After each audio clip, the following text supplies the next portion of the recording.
Hey everyone, Regal Reviews here. So it's time for my Survivor recap. So to recap, Brandon was voted out last week, and that's super sad. But they had to do it because he was really weak in the challenges, and they had no chance of winning with Brandon. So when they get back to camp, Emily's starting to question the vote because Jeff stopped at 2. He read 1 vote, and then he said, second person voted out Survivor 45. So Emily immediately picked that up and thought that was very weird. And she asked Sabiyah, did you vote? And she said, yeah, of course I did. But Sabiyah didn't actually vote because of the beware advantage. So it's like you're trying to build trust, but at the same time, there is some lying in Survivor. You have to lie in order to get ahead in the game of Survivor. And again, there's no clear villain this season. There's no clear hero underdog story. Again, it's only episode 3, so we're still getting to know the cast. But one of the things that is certain is that some people do not like Bruce for 2 reasons. One, because he's a returning player, so automatically people think that he shouldn't be out here because you should have other people that have a chance to win Survivor. In that same token, it can be kind of useful to have somebody out there. Granted, he was voted out episode 1, not voted out, he was medevaced, but he's kind of almost being like a know-it-all in a way, and it's kind of rubbing people the wrong way. And Katurah is telling Kelly and Kendra that this is annoying, and she's basically trying to feed off of if any of them say anything negative about Bruce, she wants to kind of nurture that so then they could get on the same page as her. And on Red, same thing. Everyone just seemed, I wouldn't say they're all kumbaya and everything, but they seem to be a pretty good group. There's no clear division. So when you get to the reward challenge, they're playing for a big fruit basket, or big fruit platter, I should say, and it looks really, really good. Granted, any food after a week of not eating would look pretty good. So basically, they had to race to the shore from the water, and they had to throw a ball up on this beam, and the ball was rolling this way. Well, they had to go through this rope obstacle course and hopefully catch the ball on the other side, and they couldn't move on until all 4 people completed it.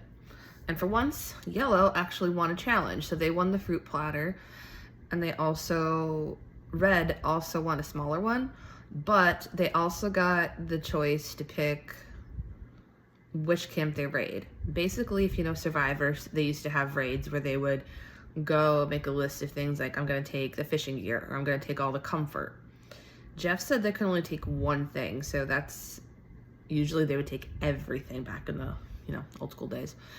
So they have to choose somebody to go over there, and they chose Caleb because he's a very social player, which the fact that they said that out loud is very telling to me. I mean, you don't want to be known as a social player, because if you're a social threat, you're a threat and they're gonna want you out. But they also get to choose which camp they raid, and I was not sure who they were gonna raid. I thought maybe Blue, because they've won the most, so possibly they might want to weaken them. But Red is weak, a little bit weaker than Blue, so they might want to just keep them weak, I don't know.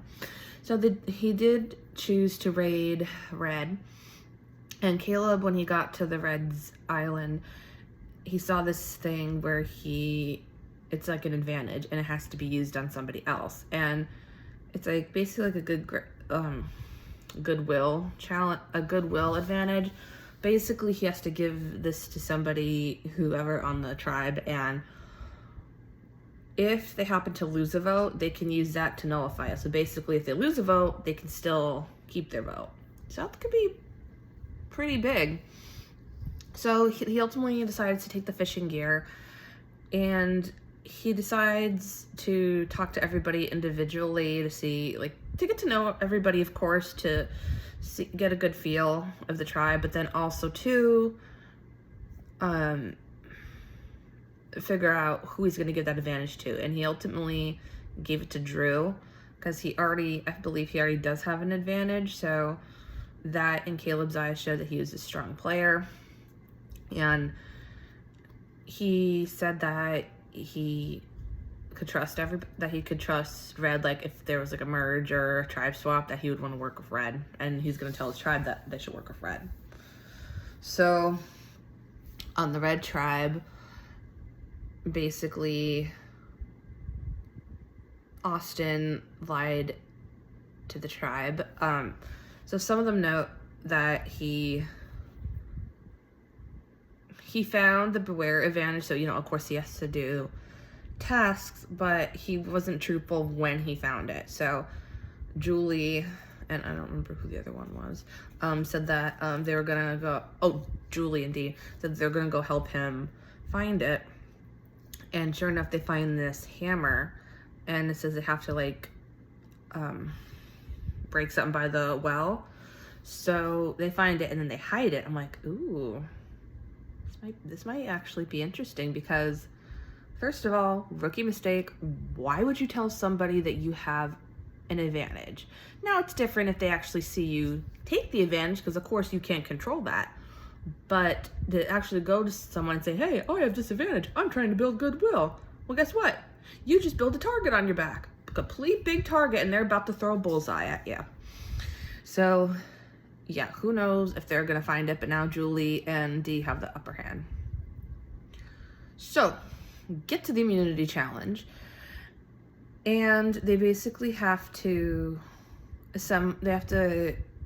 discard, and they have to take these big, they look like huge, like heavy to carry puzzle pieces, disassemble the cart, reassemble it, and then have a caller be the one to put the puzzle together. And it's not like a regular puzzle, like it's it looks like almost like a Survivor or Rubik's Cube, so it is difficult.